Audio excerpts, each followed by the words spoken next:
Alright guys, welcome back to another video. I'm gonna make another Roblox video on Squid Game Infinity. Oh, my friend's on. Let's see what he's up to.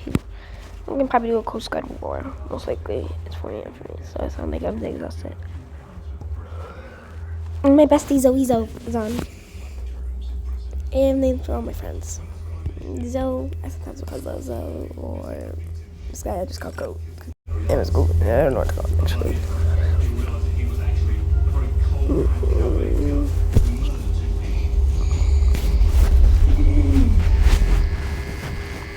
Yep, really like country.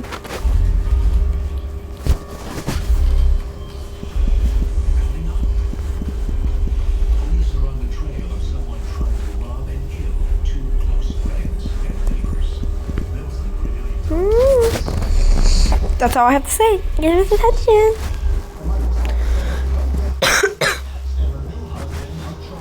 And look at that. And now I'm gonna invite my other friends. Just to fight them. Need more Coast Guards. Need chaos.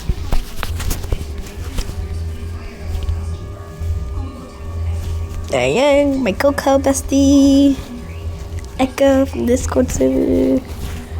Most of you might recognize are from Discord.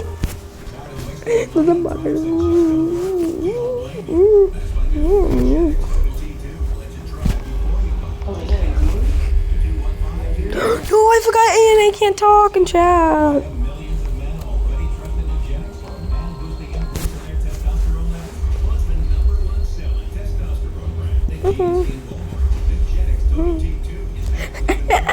The most top PvP player.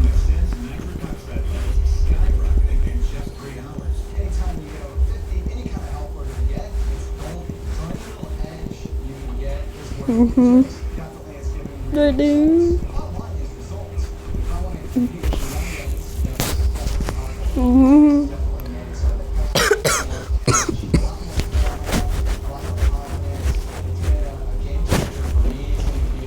He's the monkey.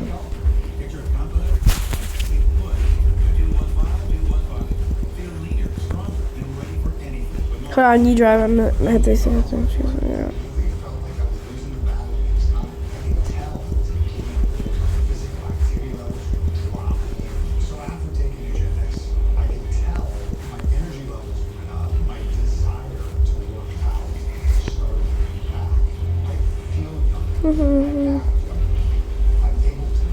Just a friendly reminder to y'all not to use small avatars.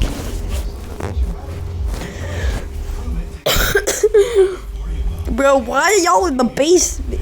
We're what?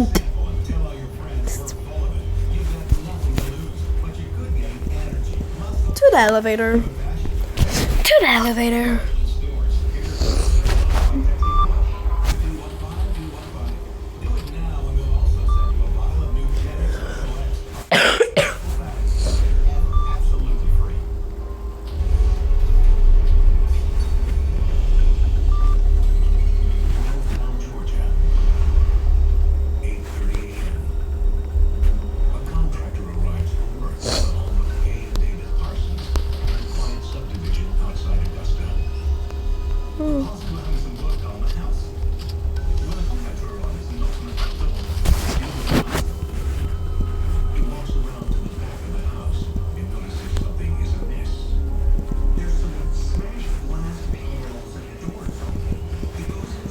The elevator's not clear.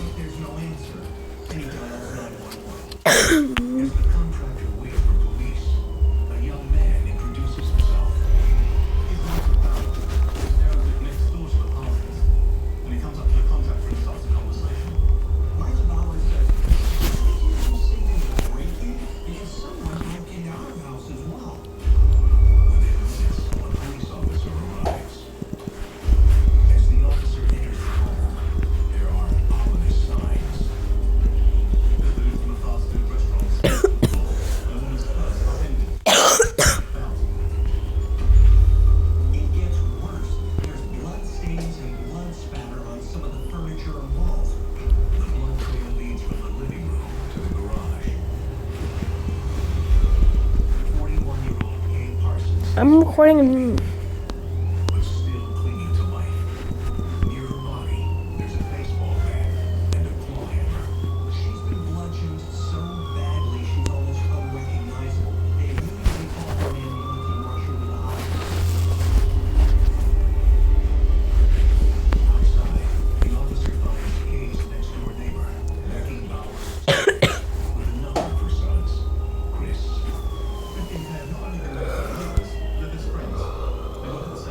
Mm-hmm.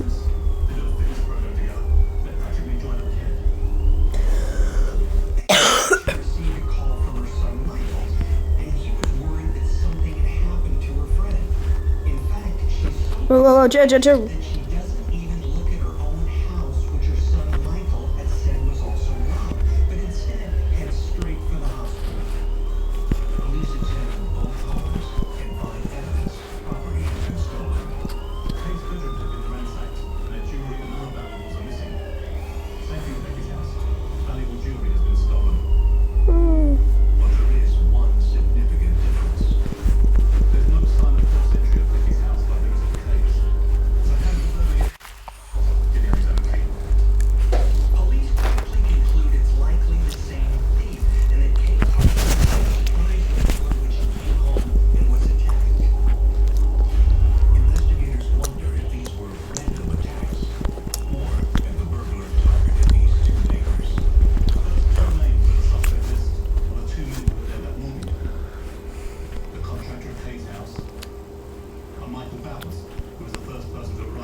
Michael says he arrived at his mother's place at 8:30 that morning and saw the house had been burglarized. He immediately called his mother, but not the police. Investigators also learned that Michael has his own problems. When police interviewed Michael, he admits he takes drugs and even says he took meth that morning. People with drug issues often need money and can be prone to stealing in order to get that next fix. Michael Bowers initially tells police he went to work that morning, but when they check, his alibi doesn't pan out. He said he plays houses for a living, and that his mother dropped him off at the job site at 7 a.m. that morning. But his employer says he never arrived at the site. He later changes his story and says he went to a friend's house. He admits he lied to police because he didn't want his mother to know that he had skipped work. As police look deeper into Michael Bowers' backyard, word comes from the hospital that Kay Parsons has died from her injuries. It's now become a murder investigation. The next evening, the case takes an unexpected turn. This includes Becky Sims, Kay's neighbor, who said she's been shot. She described the shooter as a white man.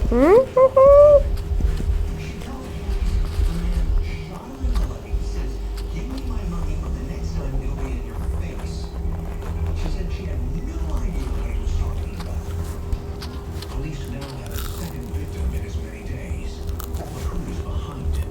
Detectives are really scratching their heads. Is it the same friend who killed Kay Parsons? Why is he targeting these women?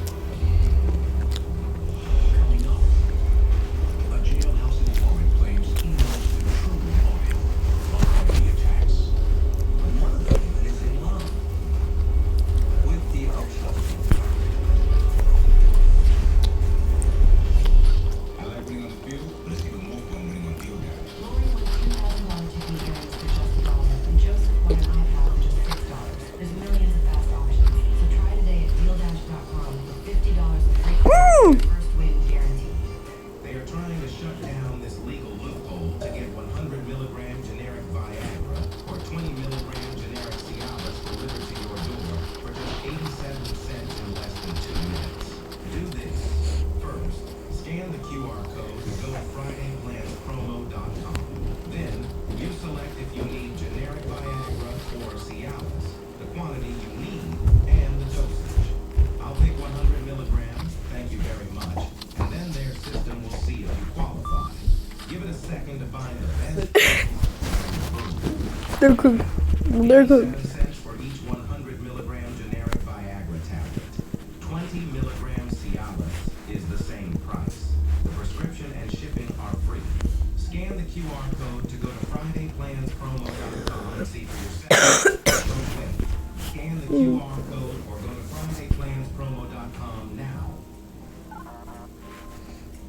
They're trying to shut down this legal loophole to get 100 milligram generic Viagra or 20 milligram generic Cialis delivered to your door for just 87 cents in less than 2 minutes. Do this. First, scan the QR code to go to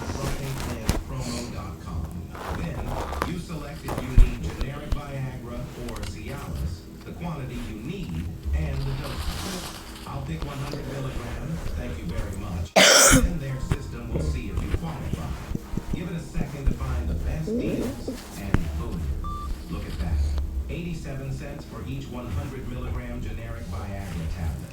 20 milligrams Cialis is the same price. The prescription and shipping are free. Scan the QR code to go to FridayPlansPromo.com and see for yourself. Don't wait. Scan the QR code or go to FridayPlansPromo.com now. The disappearance of Anna Walsh. Her husband now charged with her murder. All eyes on this accused killer. The disappearance of Anna Well, a Walsh. few grapes or something like that in fresh ones yesterday. Weekday mornings, 8/7 Central on Court TV.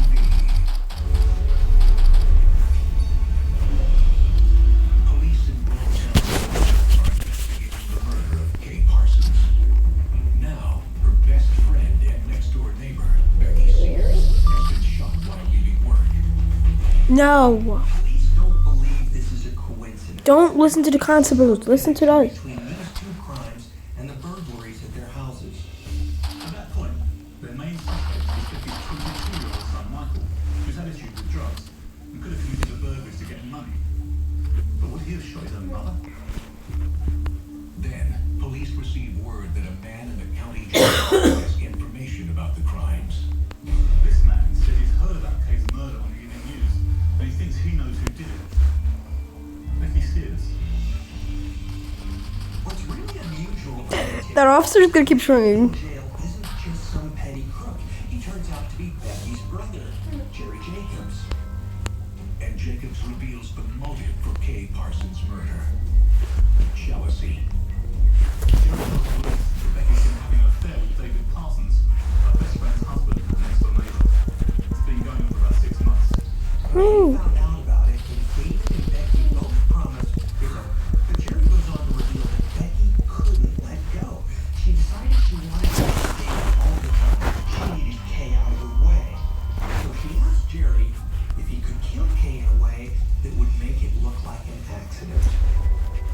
Jerry says he turned his sister down cold. But there was another member of the family who was willing to help. He actually identifies Becky's youngest son, 19-year-old Chris, as a likely assailant. Becky Sears and her son Chris had arrived at the house shortly after police that morning. Becky said that she and Chris No. had gone to her work together. And they came home once they learned of the break-ins. The thing was, no one else saw them that morning, and they were each other's allies. Police bring Chris Bowers in for questioning, and he immediately asks for a lawyer. But when Becky is interviewed, she has plenty to say. While she denies asking anyone to kill Kay, she admits she told her brother and Chris that she wanted a romantic ride with Gone. And she knew Chris would probably act on it to make her happy.